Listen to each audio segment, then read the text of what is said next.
अरे सोइया के नाल से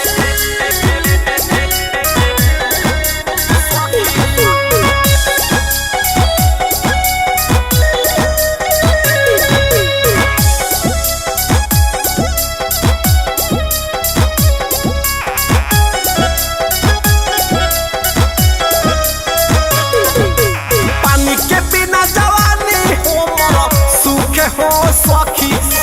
पानी के बिना जवानी हो मरो सूखे हो सखी।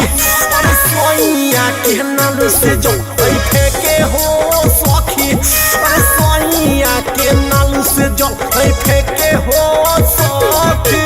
के तानो चलाइल धके हैंडल हो सखी। के तानो चलाइल धके हैंडल हो सखी। अरे सोइया के नाल से जल फेंके हो सखी। अरे सोइया के नाल से जल फेंके हो सखी। अरे सोइया के नाल से जल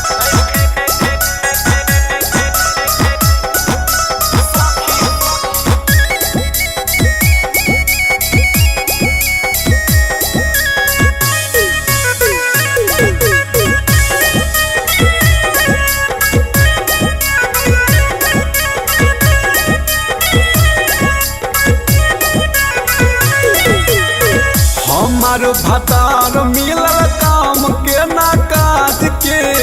रातिया सुतो ही बिना अनाज के। हे सब सुन ना हमार भतार मिलल काम के ना काज के। रातिया सुतो ही बिना अनाज के। काम चलावेली लेके हो सखी। काम चलावेली से लेके हो सखी। अरे सोइया के नाल से जो फेंके हो सखी। अरे सोइया के नाल से जो फेंके हो सखी।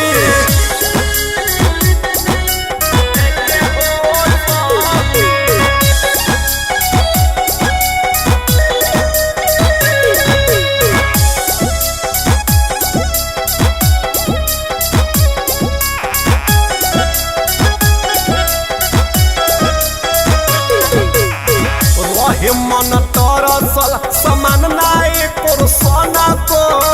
के तानो दवाई कोरे पोरे असर ना देना को। हे सखी रहे मन तरसल